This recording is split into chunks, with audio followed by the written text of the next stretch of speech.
I came home for Thanksgiving. The house was empty, except for my husband's stepfather in a rocking chair. A note said, "Gone on a cruise with my ex. You'll stay home and take care of stepdad. He needs you." The stepfather opened one eye and said, "Shall we begin?" I nodded. 4 days later, my husband was begging. The note trembled in my fingers as the blood drained from my face. "Gone on a Caribbean cruise with Hannah. Mom decided to come too since she needed a break. You'll stay home and take care of Victor. He needs you. Back Monday. Brady." I read it twice, certain there must be some mistake.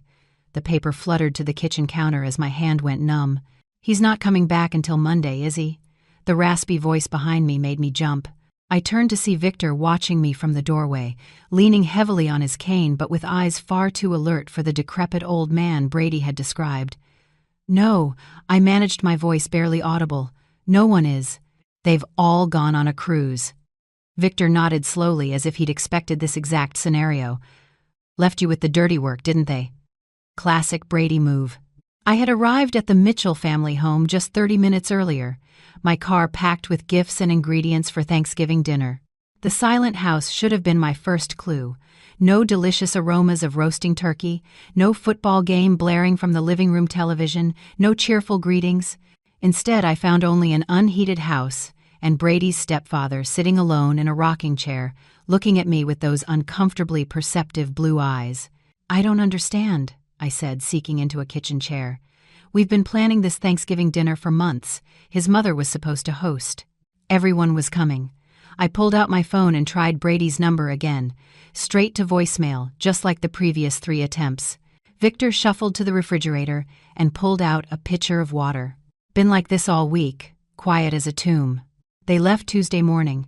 He poured himself a glass with slightly shaking hands. Didn't even stock the fridge properly. "Hope you brought groceries." I hadn't. I'd brought cranberries, sweet potatoes, and my special apple pie ingredients. Contributions to what was supposed to be a family feast, not provisions for an abandoned holiday. My phone pinged with a notification. With a surge of hope, thinking it might be Brady, I quickly checked it. Instead, it was an Instagram alert. Brady's sister had tagged him in a photo. With trembling fingers, I opened the app. The image knocked the wind from me. Brady, standing on a cruise ship deck, his arm around a young blonde woman I recognized as Hannah, his work colleague he'd mentioned increasingly often these past months. They were holding champagne flutes, toasting the camera. The caption read, #New Beginnings Caribbean Getaway with, at Brady Mitchell and family. Family. The words stung like salt in an open wound. I scrolled through more photos. There was Brady's mother Elaine sipping a cocktail, looking anything but like someone who needed a break from caring for Victor. Another photo showed Brady and Hannah at what appeared to be a romantic dinner. The post was time-stamped 2 days ago, which meant this had been planned long before Brady told me we were expected at his mother's for Thanksgiving. "Find something interesting?" Victor asked, studying my face. I turned the phone screen toward him. "They're on a cruise with Hannah from his office. The one he said was just a colleague." My voice cracked. "They've been planning this. While I was buying gifts and taking time off work for what I thought was a family Thanksgiving," Victor nodded grimly. "Hannah's been in the picture at least 3 months. She's called here asking for Brady several times." Pretty voice, terrible laugh. I stared at him. "You knew." "I know a lot of things they don't think I notice." He tapped his temple with a gnarled finger. Mine still sharp, despite what Brady tells everyone. My thoughts raced to our bank account. With shaking hands, I opened our banking app. 3 days ago, $5,200 withdrawal. Almost our entire savings. Money we'd been putting aside for a down payment on a house. The house Brady had promised we'd start looking for after the holidays. "He took our savings," I whispered, showing Victor the screen. "All of it." Victor wasn't surprised. "They've been doing the same to me for years, taking a little here, a little there. For your care, Victor, they say." Meanwhile, the heat's turned down to save money. My medications are sometimes delayed, and Elaine buys herself another designer purse. I felt sick. This wasn't just about a ruined Thanksgiving, or even the betrayal of an affair. This was calculated abandonment, of me, of Victor, of responsibilities and promises. My phone rang. My best friend Leah calling to wish me happy Thanksgiving. I silenced it, unable to explain this humiliation just yet. "There's leftover soup?" Victor offered. "Not much of a Thanksgiving feast, but it'll do." I looked around the kitchen. Dirty dishes in the sink, empty takeout containers on the counter. They hadn't even cleaned up before leaving. Something hardened inside me. "No," I said firmly. "We deserve better than leftover soup." I grabbed my coat and purse. "I'm going to the grocery store. They might still have some turkey breasts and potatoes. We're having a proper meal today." Victor looked surprised, then pleased. "Haven't had a home-cooked meal in months. Brady always brings fast food when he bothers to come by." At the grocery store, my mind whirled with questions and emotions. How long had Brady been planning to leave me? Was our entire 5-year marriage just a convenient arrangement he could discard when something better came along? I mechanically selected a small turkey breast, potatoes, and some vegetables, barely registering the other last-minute shoppers around me. When I returned, Victor had managed to clear the kitchen counter and was sitting at the table with a stack of papers. "What's all this?" I asked, setting down the groceries. "Evidence," he replied, his blue eyes suddenly steely. "Bank statements, medical records, documented neglect. I've been keeping track for months." He pushed a folder toward me. "Brady and Elaine think I'm just a burden waiting to die. They don't know I've been watching them strip my accounts while providing minimum care." I glanced at the papers. Detailed notes, account statements showing suspicious transfers, copies of medical recommendations that had been ignored. "Why are you showing me this?" I asked, unsettled by his methodical documentation. Victor leaned forward, suddenly looking less frail. "Because you've been wrong too, Jade. And because I don't have much time left." He tapped a medical report. "Terminal cancer. 3 months at most." I sat down heavily across from him. "I'm so sorry, Victor." He waved away my sympathy. "Don't be sorry. Be smart." He looked at me with unexpected intensity. "They think they've left you with a burden, but they've actually given us an opportunity." "An opportunity for what?" Victor's thin lips curved into a smile that transformed his face. "For justice." He reached for an envelope and slid it across the table. "Inside is my real will and trust documents, not the one Brady and Elaine think exists." I didn't touch the envelope. "Victor, I don't understand." He leaned back in his chair and studied me. After a moment, he simply said, "Shall we begin?" Those 3 words hung in the air between us, loaded with possibility and hidden meaning. Before I could respond, he explained his proposition. Help him document the family's neglect and betrayal, assist with his final arrangements, and he would ensure I'd be taken care of financially after he was gone. The family who abandoned us both would lose everything they thought was coming to them. I stared at him, this man I barely knew but with whom I suddenly shared a profound connection. We had both been deceived and discarded by the same people. Outside, the late afternoon shadows lengthened across an empty driveway where a family should have gathered. Inside, an unexpected alliance was forming. "Yes," I said finally, surprising myself with the firmness in my voice. "Let's begin." After our agreement, Victor sank back in his chair, exhaustion evident in the slump of his shoulders. The excitement of our newfound alliance had temporarily energized him, but now the fatigue returned to his face. "You should rest," I said, noticing the pallor beneath his weathered skin. "I'll finish making our dinner." Victor shook his head. "First, there's something you need to see." He pushed himself up with effort. "My medical records. You need to understand what we're working with and how little time we have." He led me to a small bedroom that had clearly once been an office, but was converted into a makeshift sleeping space. A hospital bed occupied one corner, though Victor hadn't been using it. Instead, a regular twin bed against the opposite wall showed signs of use. "Can't stand that contraption," he explained, gesturing at the hospital bed. "Makes me feel like I'm already in hospice." From a locked drawer in the desk, Victor withdrew a thick folder labeled "Simply Medical." He handed it to me without ceremony. "Pancreatic cancer," he said flatly as I opened it. "Stage 4, diagnosed 3 months ago." I scanned the documents, my stomach tightening at the clinical descriptions and grim prognosis. Various oncologists' notes, treatment recommendations, and scan results told the unmistakable story of a terminal illness. 2 months, Victor added. Maybe less now. The last scan showed rapid progression. I looked up sharply. "Brady knows this?" "Oh, yes," They all do. His mother was at the appointment when we got the diagnosis. 2 days later, she started talking about how she needed a break from caretaking. His laugh held no humor. 66 years old and claiming exhaustion while I'm dying at 78. The cruelty of it struck me like physical blow. They abandoned you, knowing you only had months left? Weeks more likely. Victor eased himself onto the edge of the bed. But that's not even the worst of it. Look at the medication list. I flipped to the prescription sheets. Multiple medications were listed. Pain management, anti-nausea drugs, enzymes to help with digestion. Check the bathroom cabinet, Victor directed. Compare what's there with what should be there. In the adjoining bathroom, I found a disorganized collection of pill bottles. As I examined them, comparing with the documentation, disturbing discrepancies emerged. The powerful pain medication had been refilled twice, according to the pharmacy labels, but the bottle was nearly full. The expensive enzyme supplements were only half full when they should have been almost untouched based on the refill date. They've been diluting them, Victor confirmed when I returned with the evidence. 1 pill instead of 2, half doses of the pain medication. And those appointments for the palliative care specialist? Too expensive, Elaine said. My hands trembled with anger as I returned the documentation to its folder. That's not just neglect, Victor. That's abuse.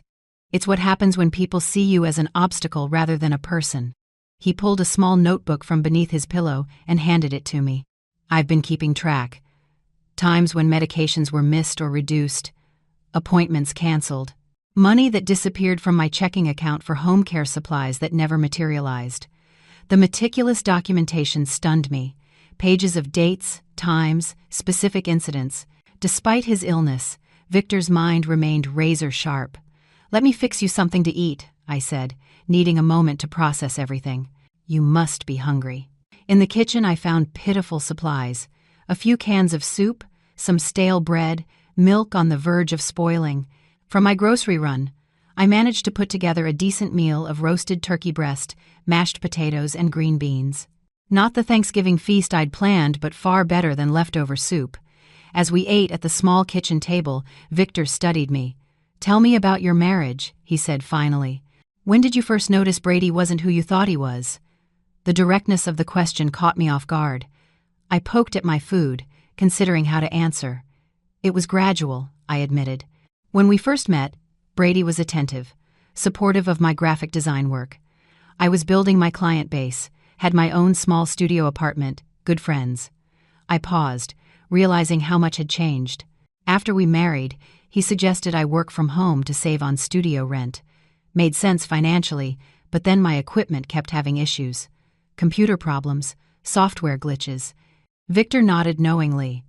Isolation tactic. Exactly. Then came suggestions about which clients weren't worth my time, concerns about me being out late with friends. He'd check my phone, claiming he was just looking for a number. The patterns were so clear in hindsight. When my father died last year and left me $30,000, Brady insisted we put it in our joint account for our future. That money was supposed to be for our house down payment. The money he just spent on a cruise with another woman, Victor added quietly. I set down my fork, appetite gone. 6 years of my life. And now I find out he's been planning to leave me while spending our savings on his coworker. People like Brady and Elaine see relationships as transactions, Victor said. I learned that too late with her. I was already successful when we met, widowed with a comfortable portfolio from my banking career. She was charming, beautiful, and Brady was just a teenager who seemed to need a father figure. He sighed heavily. After we married, things changed. Expenses increased, justified as living the life we deserve. When I tried to maintain some financial boundaries, I became the villain. Stingy, controlling, not really committed to the family. That sounds familiar, I murmured. After dinner, Victor led me to his study. A small room Brady's mother had converted to a meditation space, but that still held Victor's desk.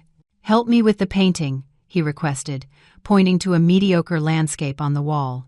Behind it was not as safe as I expected, but a loose panel in the wall.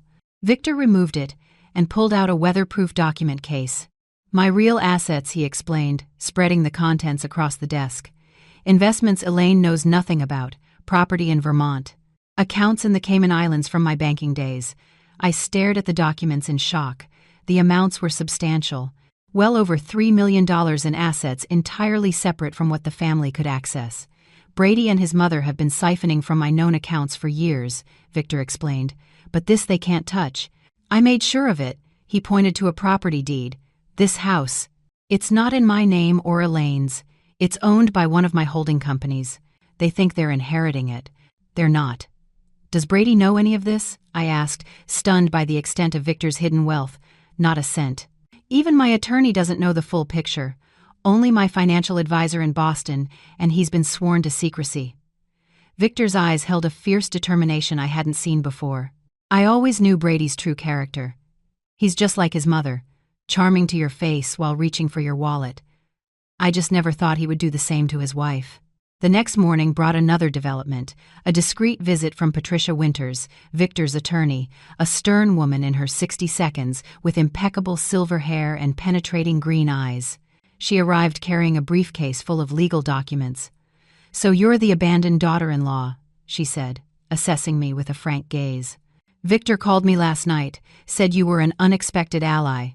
Over coffee, Patricia laid out what Victor had been working on legally, documenting the neglect, changing his will, and creating financial structures that would be ironclad against challenges. "We need to finalize several documents," Patricia explained. "Transfers that need witnessing, medical powers of attorney, final amendments to the will." I offered to help organize the evidence Victor had collected. My graphic design background made me good with digital organization and documentation. "Perfect." Patricia nodded approvingly. "We'll need everything properly cataloged for when they inevitably contest the will." That evening, after Patricia left with the signed documents, Victor and I sat in the living room with a photo album he'd pulled from a bookshelf. "Look at this," he said, pointing to a photo of Brady as a teenager, his mother behind him always whispering in his ear. He turned the page. "Here's Brady's father before the divorce. Notice how miserable he looks. Elaine did to him what Brady's doing to you." Page after page revealed patterns I recognized from my own marriage. Subtle control, financial manipulation, the caring facade that dropped when money was involved. "It's like seeing my own life from the outside," I whispered. Victor nodded, understanding in his tired eyes. "That's why we need to stop them now, before they do this to someone else." In that moment, our alliance solidified into something deeper than convenience or mutual benefit. We were two people who had been betrayed by the same family, now united in seeking justice. "We're not just getting revenge," Victor said, closing the album gently. "We're making things right." I reached over and squeezed his thin hand. "Yes, for both of us." The next morning, I woke with renewed purpose. Victor and I had stayed up late, strategizing, and now it was time to put our plan into action. After checking on Victor, who was having a relatively good day despite his condition, I made a quick breakfast and laid out our priorities. "First," I said, pouring him a cup of tea, "we need to establish the narrative of your rapid decline." Victor nodded. "Patricia mentioned her brother owns a medical supply company. He might be willing to help discreetly." One phone call later, and Patricia's brother James was on board. By noon, he arrived in an unmarked van with everything we needed: an oxygen tank, non-functioning but visually convincing, for stands, monitors with detachable leads, and even a collection of empty medication vials with realistic-looking labels. Medical theater. James called it with a wink as he helped us transform Victor's bedroom into what looked like an intensive home care setup. "Used to stage medical dramas sometimes. Never thought I'd be using my props for real-life drama." With Victor's direction, I arranged the equipment for maximum visual impact. The oxygen tank prominently displayed, for stand positioned by the bed, various monitoring devices arranged on the bedside table. I made the bed with hospital-grade sheets Patricia had also provided, completing the illusion of serious medical intervention. "Now for the photographic evidence," I said, taking out my phone. Victor settled into bed, coaching me on how to make him appear worse than he was. "Shadows," he instructed. "Lighting from above will deepen the hollows of my face." He removed his glasses, making his eyes appear sunken, and mussed his thin hair. With minimal theatrical makeup skills from my college days, I accentuated the pallor already present in his complexion. The transformation was startling.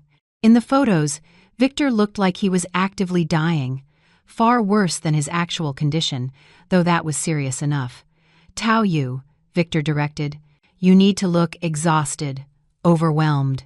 I removed my makeup, tousled my hair, and put on an oversized sweater that made me appear smaller, more vulnerable.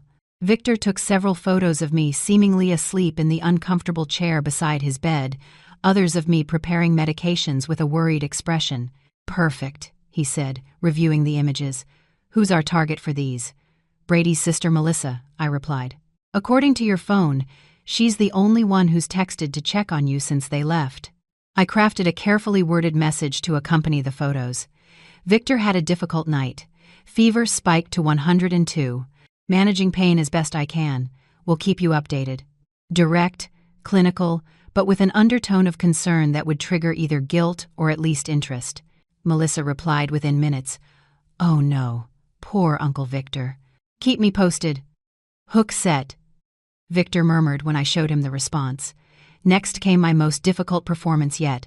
I called Brady's phone, knowing he wouldn't answer but that his voicemail would record my message. Victor activated the recording app on his phone to preserve my side of the conversation. "Brady, it's me again," I said, injecting controlled panic into my voice. "Victor's condition is deteriorating faster than expected. The hospice nurse is concerned about his breathing. Please call me back as soon as you can." I paused, then added with just the right tremor, "I really need your support right now." I made similar calls every few hours, each message increasingly urgent, each carefully recorded. Between calls, I created a detailed medical log with fictional but realistic episodes. Temperature spikes, pain breakthrough, respiratory difficulties. I backdated some entries to create a consistent narrative of decline beginning before they even left on their cruise. "You should have been an actress," Victor commented as I showed him the log. "I prefer to think of it as creative nonfiction," I replied with a grim smile. Every good story needs documentation. Around 4 that afternoon, our planning was interrupted by a knock at the door. I opened it to find an elderly woman holding a covered casserole dish. "I'm Edith Peterson from next door," she announced. "Thought you might need some dinner." Looking after Victor is a full-time job, I imagine. I invited her in, grateful for both the food and the unexpected opportunity she presented. "Over coffee, Mrs. Peterson revealed herself as a potential goldmine of information and support. "Been watching that family for years," she confided, lowering her voice as though Victor might overhear from his bedroom, though he was actually resting. "The way they treat that poor man. Your husband is no better than his mother, if you don't mind my saying so." "I don't mind at all," I assured her. "I'm discovering exactly what kind of family I married into." Mrs. Peterson patted my hand. "Victor was so good to that boy, you know, paid for his college, bought him his first car. And how does Brady repay him? By taking off on vacation while his stepfather is dying." I let my genuine anger and hurt show. "They left me a note, just a note telling me to take care of him." "Shameful," Mrs. Peterson declared. "Absolutely shameful. You know the whole neighborhood has noticed. Last month when Victor fell in the yard, it was my herald who helped him up. Brady was inside watching football, ignored our knocks completely. By the time she left, Mrs. Peterson had promised to spread the neighbors that Victor needed support and visitors while his family was selfishly gallivanting in the Caribbean. I carefully documented her statements and the date of her visit. Over the next 2 days, 5 more neighbors visited, each with their own stories of witnessing Brady's neglect of Victor. Each visit strengthened our case and provided additional witnesses to both Victor's apparent decline and the family's absence during what they believed to be his final days. On Saturday morning, Patricia returned with the final documents for the asset transfers. We drove Victor to the local bank, where he'd been a customer for over 30 years. The manager, Mr. Collins, greeted him warmly. "Victor, good to see you out and about. How are you feeling?" "Getting my affairs in order, Richard," Victor replied, his voice deliberately weaker than usual. Memory still sharp, even if the body's failing. In the privacy of the manager's office, Victor officially transferred control of his hidden assets to a series of trusts that would benefit me and several eldercare charities. Mr. Collins watched with sympathy as Victor's shaking hand signed each document. "Your stepson was in last week," the manager mentioned casually as we completed the paperwork. Asking about your accounts, I reminded him that without proper authorization, Victor smiled thinly. Always planning ahead. That boy. I remember when he came in to cash that check for his graduation gift, Mr. Collins continued. Didn't even thank you, just complained it wasn't enough for the car he wanted. Another piece of evidence, another witness to Brady's character. That evening, as we were reviewing our progress, Victor's phone rang with a video call from Melissa. We quickly put our plan into action, arranging Victor in bed, surrounded by medical equipment and oxygen cannula in his nostrils. I mussed my hair and pinched my cheeks to bring a stressed flush to my face. When I answered the call, the camera showed me first, looking exhausted. "Oh, Jade," Melissa gasped. "You look terrible. Is everything okay?" "Managing," I said simply, turning the phone toward Victor, who gave an Oscar-worthy performance of semi-consciousness, his breathing deliberately labored. "Uncle Victor?" Melissa called. "It's Melissa. Can you hear me?" Victor's eyes fluttered weakly. "Melissa," he whispered. "That you, sweetheart?" The concern in Melissa's voice sounded genuine, but what came next revealed her true priorities. "Should we come home early? Is he going to make it until Monday?" I turned the camera back to my face. "It's hard to say. The hospice nurse thinks his systems are shutting down. If you want to say goodbye, let me talk to Brady and Mom," she said quickly. "The thing is, these tickets were non-refundable, and Mom's been so stressed lately."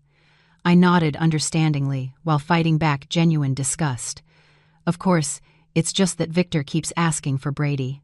In his more lucid moments, "I'll tell him to call," Melissa promised, "as soon as they get back from their shore excursion."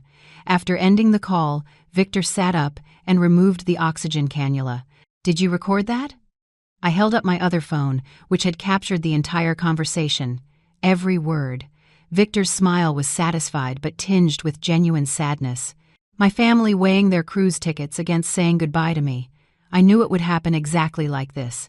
I sat on the edge of his bed, suddenly emotional. "I'm sorry, Victor." He shook his head. "Don't be." Their true colors needed to be revealed. He reached for my hand. "You know what the strangest part is? These past few days with you, with someone who actually cares, have been better than months with them." We sat in companionable silence, contemplating what we had set in motion and the final steps yet to come. Our counterattack was fully underway, the trap nearly set. Now we just needed to spring it at precisely the right moment. Sunday morning dawned with a subtle shift in the atmosphere. As I brought Victor his morning tea, I noticed his hands trembling more than usual, a bluish tint around his lips that hadn't been there before.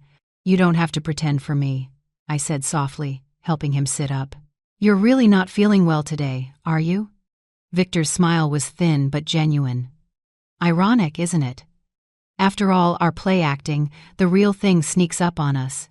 I called the hospice nurse who had been making weekly visits before the family left. She promised to come by that afternoon but advised me on managing his comfort in the meantime. This wasn't acting anymore. Victor was actively declining and a rush of protectiveness swept over me. Our revenge scheme suddenly felt secondary to ensuring his comfort and dignity. "What would you like for breakfast?" I asked, trying to maintain normalcy. "Peaches," he said, surprising me. "Fresh peaches with cream. My late wife Martha used to prepare them every Sunday morning." The request sent me to 3 different grocery stores before finding decent peaches in November. When I returned and prepared them as he described, sliced into perfect crescents with a dollop of whipped cream, Victor's eyes misted over at the first bite. "Just like she used to make," he whispered. No one's bothered to remember such things about me in years. Throughout the day, I found myself doing things not for our plan but simply for Victor's comfort. Adjusting his pillows, reading aloud from his dog-eared copy of Raymond Chandler's The Big Sleep, playing the classical music he mentioned enjoying. The genuine care that had developed between us over our short time together surprised me with its intensity. "You know," Victor said during a lucid moment that afternoon, "I haven't been treated with such kindness since Martha died 12 years ago. Strange how a stranger has shown me more compassion than my own family." The hospice nurse, Diane, arrived around 3. After examining Victor, she took me aside in the hallway. "His organs are shutting down," she said gently. "It's happening faster than we anticipated. I'd say he has hours, maybe a day at most. Though I'd known this was coming, the news hit me harder than expected." "Should I call the family?" I asked, suddenly uncertain about our elaborate plan. Diane shook her head. At this point it should be about his comfort, not theirs. If they've chosen not to be here. She left the rest unsaid. After she left, I sat beside Victor, who had overheard everything despite our hushed voices.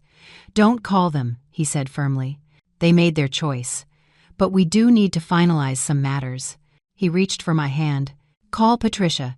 Tell her it's time for the final steps." Patricia arrived within the hour, bringing a notary named Thomas with her. Victor was remarkably alert as they entered, as if summoning his remaining strength for this last important task. "Are you sure you're up to this?" Patricia asked, concerned by his appearance. "More certain than ever," Victor replied. Death has a way of clarifying priorities. They finalized the last paperwork, documents that officially transferred control of his assets to me as trustee, with specifications for charitable donations to elder abuse prevention organizations. The new will explicitly mentioned Brady's abandonment as the reason for his disinheritance. "Now for the letter," Victor said after signing the last document. Patricia set up her tablet to record as Victor dictated a message to be read to the family after his death. What emerged wasn't the angry condemnation I might have expected, but something far more powerful. Our expression of profound disappointment and the deep pain of being treated as a burden rather than a father. "To my family," he began, his voice gaining strength with each word. "By the time you read this, I will be gone. Not that my presence or absence seemed to matter much to you in recent years." He detailed specific instances of neglect without accusation, simply stating facts. Holidays spent alone while they vacationed, medical appointments canceled for convenience, overheard comments about waiting for the old man to die. "I don't write this from anger," he continued, "but from a place of clarity that comes when one faces the end. The greatest pain in life is not illness or even death, but the realization that those you loved saw you only as an obligation, a task to be managed, an inconvenience to be tolerated." By the time he finished, even Thomas the notary, a professional who must have witnessed countless wills and final messages, was discreetly wiping his eyes. Patricia, despite her usual stoic demeanor, reached for Victor's hand. "We'll make sure they hear every word," she promised. After they left, Victor asked for his old video camera. "They might question my mental capacity," he explained. "I want to record my testimony while I'm clearly lucid." I set up the camera, and Victor delivered a 20-minute statement directly to the lens. He was remarkably composed, methodically describing years of gradual neglect and his decision to leave his estate to me. "Jade showed me more dignity in 4 days than my family did in 4 years, he stated clearly. "She is the only one who earned the right to benefit from what I spent a lifetime building." He described specific incidents. Brady's dismissive comments at doctor's appointments, meals left just out of reach, medications forgotten during weekend trips. The recording was devastating in its calm delivery and damning details. By evening, Victor's energy was fading. I helped him to the living room at his request, settling him in his favorite chair by the window. "There's a bottle of port in my study," he said. Behind the economics textbooks, Martha and I were saving it for our 50th anniversary. I found the dusty bottle where he described and poured a small amount into 2 crystal glasses I discovered in a neglected cabinet. "To justice," Victor said, raising his glass with effort. "To dignity," I added. We sat together as darkness fell, Victor occasionally dozing while I read to him from his favorite book. He spoke intermittently about Martha, about his early career, about trips they had planned but never taken. Not once did he mention Brady or his mother. Around midnight, I noticed his breathing had changed. I set my book aside and simply held his hand. There was no drama, no last-minute revelations or deathbed confessions. Victor simply slipped away, his hand growing cool in mine as his breathing gradually stopped. For a long moment, I sat motionless, tears streaming down my face. The man I'd known for only 4 days had somehow become important to me beyond our mutual desire for justice. In caring for him, I'd found a strength and clarity I didn't know I possessed. At dawn, I called Diane, the hospice nurse, who arrived promptly to confirm what I already knew. She seemed surprised by how peaceful Victor appeared. "Many terminal patients show signs of distress," she commented. "He looks like he simply fell asleep." "He did," I said quietly, reading Raymond Chandler and drinking 50-year-old port. After Diane made the official pronouncement, I called the funeral home Patricia had recommended. 2 somber men arrived within the hour to collect Victor's body. One of them knew Victor from community functions and expressed genuine condolences. He was a good man, he said, always generous with the fundraisers. Once they left, the house felt suddenly empty. I allowed myself a few moments of genuine grief before focusing on the next phase of our plan. Brady and his family would be returning the following day, expecting to find a dying man they could comfort in his final hours, thereby easing any guilt about their abandonment. Instead, they would find me and the consequences of their actions. I placed Victor's letter in a cream-colored envelope and propped it against the family photo on the mantelpiece. A photo I now noticed showed Brady and his mother smiling broadly while Victor stood slightly apart. In the dining room, I arranged the extensive documentation of neglect in clearly labeled folders: canceled medical appointments, financial exploitation, recorded evidence of neglect. Victor's video testimony was queued up on the television, ready to play at press of a button. Finally, I went to the master bedroom and packed my few belongings. Beside my suitcase, I placed printouts of the cruise photos Brady and his family had posted throughout the week, creating a stark visual timeline that contrasted their poolside cocktails with Victor's documented decline.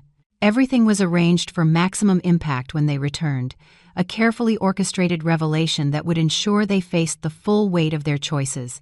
Standing in the center of the silent house, I felt a profound sense of purpose. This wasn't just about revenge anymore. It was about justice for a man who deserved far better than he'd received from those who should have cared for him most. "It's done, Victor," I said softly to the empty room. "They'll understand exactly what they've lost." I spent Monday morning in a strange calm, waiting for the inevitable. Around noon, I heard the sound of car doors slamming, followed by laughter and chatter as Brady and his family returned from their cruise. Taking a deep breath, I smoothed down the simple black dress I'd purchased the day before and positioned myself in the living room near Victor's empty rocking chair. The front door burst open. Brady entered first, his mother Elaine right behind him, followed by Melissa and Hannah, the colleague, who was clearly more than that. They were all sunburned and smiling, arms laden with duty-free shopping bags and tacky souvenirs. "Honey, we're home," Brady called out, his voice cheerful until he saw me standing there, my expression solemn. His smile faltered. "What's with the funeral getup?" Elaine pushed past him, dropping her designer handbag on the console table. "Where's Dad? Is he napping?" Her tone was casual, as if inquiring about a pet rather than her dying husband. "Victor passed away Saturday night," I said quietly. The shopping bags in Brady's hands dropped to the floor. Hannah, uncertain what to do, took a step back toward the door. "What do you mean, passed away?" Elaine demanded, as if I'd made a mistake in vocabulary. "He died peacefully in his sleep around midnight," I continued, maintaining my composure. "The funeral service was yesterday afternoon. Many of your neighbors attended, along with Victor's friends from his banking days. Quite a lovely turnout, actually." Brady's face cycled through shock, disbelief, and then, most tellingly, calculation. "You held the funeral without us? Without his family?" "His family was invited," I replied. "I left multiple messages about his declining condition. You chose not to respond." Melissa stepped forward, her face pale beneath her tan. "I told you about that call, Brady." I said Uncle Victor looked really bad. Brady waved her off impatiently. This is unbelievable. We need to sit down." "Yes," I agreed. "We do." I gestured to the living room, where Victor's letter waited on the coffee table. They filed in silently, nobody wanting to sit in Victor's rocking chair, which stood empty like an accusation. "There are some things you need to know," I said, picking up the cream-colored envelope. "Victor left this letter to be read to you upon your return. Did he change his will?" Elaine interjected bluntly. "Is that what this is about?" I met her eyes directly. "Perhaps you should hear his words first." I unfolded the letter and began reading Victor's message. His disappointment flowed through my voice. The holidays spent alone, the doctor's appointments canceled for convenience, the overheard comments about waiting for the old man to die. As I read, I watched their reactions. Elaine's face hardened defensively. Brady fidgeted, avoiding eye contact with anyone. Melissa looked increasingly uncomfortable. "The greatest pain in life," I read, "is not illness or even death, but the realization that those you loved saw you only as an obligation, a task to be managed, an inconvenience to be tolerated. When I finished, a heavy silence filled the room. Hannah, clearly wishing to be anywhere else, stared at her feet. Finally, Brady cleared his throat. "Look," Dad was confused at the end. "His medication." "Victor was perfectly lucid," I interrupted. "In fact, he made a video statement you might want to see." "This is ridiculous," Elaine declared. "Some end-of-life ramblings from a sick old man don't change the legal realities. Brady is his next of kin. And, actually," I said, standing up, "there's more you should see." I led them to the dining room where I'd arranged the evidence files. Brady's eyes widened as he took in the meticulous documentation laid out in chronological order. "What is all this?" he demanded. "Evidence," I replied simply, "of financial exploitation, medical neglect, and abandonment." I opened the first folder, revealing bank statements with highlighted transfers. Victor kept detailed records of every dollar taken from his accounts for supposed care expenses that were never provided. Elaine snatched up one of the statements. "He gave us that money. We were caring for him. By leaving him alone for Thanksgiving with inadequate medication, no food in the refrigerator, and the heat turned down to 62 degrees?" I asked, opening another folder containing the timeline of their departure preparations. "There are statements from 6 different neighbors who witnessed his neglect, and then there's this." I pressed play on the tablet, and Victor's video testimony began. His calm, articulate description of years of mistreatment silenced even Elaine's protests. Brady's face grew increasingly pale as Victor described specific incidents. Medications diluted, appointments canceled, disparaging comments made when they thought he couldn't hear.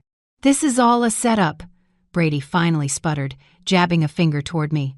"She manipulated a dying man." The doorbell rang before I could respond. Perfect timing. Patricia stood on the doorstep, Notary Thomas beside her. "Am I interrupting?" she asked with professional coolness. "Not at all," I replied. "The family has just returned and was reviewing Victor's final message. Excellent. Then I can proceed with the official notification." Patricia placed her briefcase on the dining table and removed several documents. "As executor of Victor Harmon's estate, I'm here to inform you of the provisions of his final will and testament." Brady straightened, composing himself. A smug smile began to form on his lips. "Fine. Let's get to the point." Patricia adjusted her glasses. "The will is quite straightforward. Victor Harmon has left the entirety of his estate to Jade Mitchell, with provisions for substantial donations to several elder abuse prevention organizations." The stunned silence that followed was broken by Elaine's shrill voice.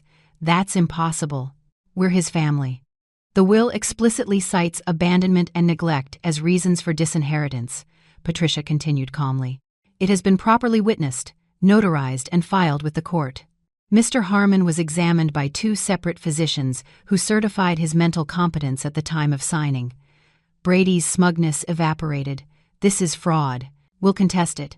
"You're welcome to try," Patricia replied, unfazed. "However, given the extensive documentation of neglect, the video testimony and witness statements, I would advise against it.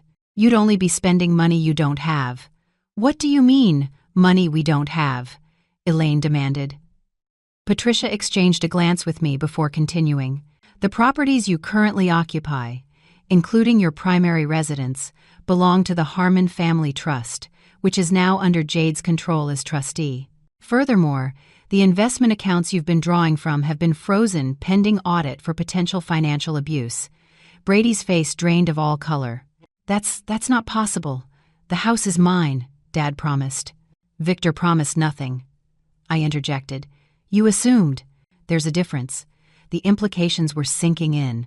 Brady had spent their savings on the cruise, counting on his inheritance to cover their mounting debts. The house they lived in wasn't his to sell or borrow against. "What about our college funds?" Melissa asked in a small voice. "Grandpa set those up for us." Brady couldn't meet his sister's eyes. Patricia answered gently. "Victor provided funds to your father for that purpose several years ago. However, those accounts were never established." Melissa turned to Brady, horror dawning on her face. "You spent our college money." The family erupted into accusations and denials. Hannah quietly slipped out the front door, escaping the implosion. I let the chaos continue for a few minutes before stepping away to retrieve my suitcase from the bedroom. When I returned, Brady followed me into the hallway, his demeanor completely transformed.